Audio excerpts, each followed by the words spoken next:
Hey, what's up? Lightbolt Joe here. Today we are going to discuss the 2000 horror film Scream 3. This stars Neve Campbell as Sidney Prescott.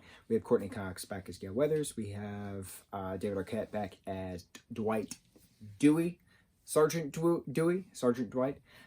We have Patrick Dempsey in this film as a new character. Who else is in this? Liev Schreiber.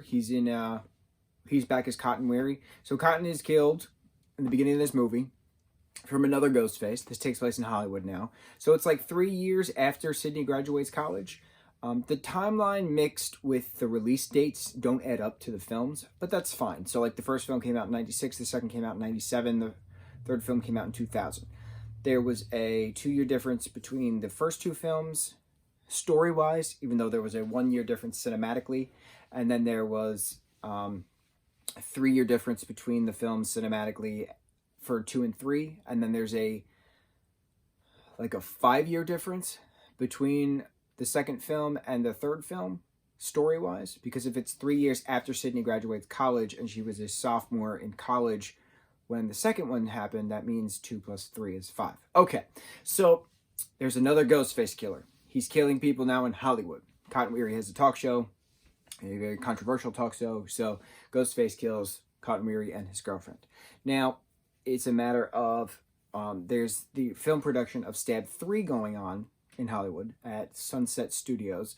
And so characters in the movie are being killed in real life based off of how they would be killed in the movie. So they shut the production of Stab 3 down. Gail Weathers comes out, Dewey's out there, and Patrick Dempsey plays a detective. So they're all trying to figure out what's going on. Sidney Prescott, played by the one and only Neve Campbell, lives secluded in Northern California. So she then comes back to Hollywood, knows that, shit's going down because Ghostface eventually does find her and calls the house directly. While this is happening, she's having a manic break, seeing her dead mother in many places. So the question is, it's an origin. So it's who is Maureen Prescott, Sidney's mother? Why was she missing from Woodsboro for so long prior to Sidney being born? And, what's her connection into the Hollywood scene? Why did she sleep with so many people, etc.? So we get the origin story. Turns out she was an actress named Renee Reynolds, and she was doing, she did 3 horror films produced by this Milton guy who's producing the newest Stab movie. So turns out she had gone to one of his swank parties in the 70s and hooked up with a bunch of random guys and bared a child, and the child grew up to be director Roman. Roman is the director of Stab 1, 2, and 3, and he insisted on making these films, but he also is obviously the one killing everybody. And it's revealed at the very end in the screening room where Maureen Prescott apparently got pregnant.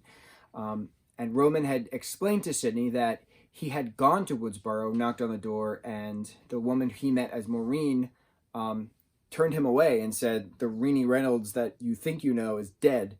I have a family." So Roman, in his angst, drew up a revenge story. So he is a director. So he filmed Maureen going to shady hotels all over Woodsboro, hooking up with different people. So he has Cotton Weary hooking up with his mom on tape.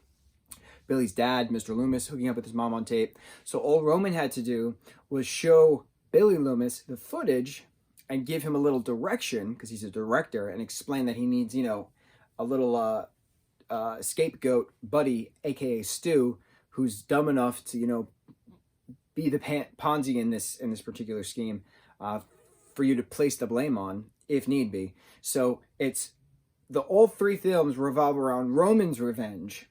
So it's pretty neat. Billy, in fact, killed Maureen Prescott. We know that. Billy's mom was the, villain in the second film for straight pure revenge, aside from with Mickey, who is another Yahtzee. Putsy? I don't know what to call it. And then you have in the third one, Roman, who explained that it was actually him the entire time who convinced Billy to kill Maureen because it broke up the mother and father relationship that he had. So it all circles back. Wahaha. Poor Randy has a brief little moment in this Just because Jamie Kennedy as Randy, as a, if you're watching this tape, that means I'm dead. So he's explaining what a threequel is, what a trilogy is. You know, it's an origin. It always goes back to the beginning to get answers to your questions, and it's pretty cool because in any horror film, that's just what happens. Always there's a third. There's always more information that pops out, but that's what stories are. You take a little story and you blow it up, and you just make it bigger and bigger, and then you always circle back. Every saga does that. Star Wars does that. Fast and Furious does that. The Saw movies does that. It's fun. Friday the 13th does that. Nightmare on Elm Street, specifically Nightmare on Elm Street does that. You know, we learned about Freddy's conception in the fifth or sixth Friday on Elm Street? Friday on Elm Street. Nightmare on Elm Street. Halloween as well. We always circle back. Even the newest installments of the Halloween franchise are complete circle backs. So it's how it goes. This movie did not have to be an hour and 56 minutes long. If this was an hour 36 minutes, I would have been perfectly happy with that. But some of this movie actually drags that I'm not overly fond about. And this is Wes Craven.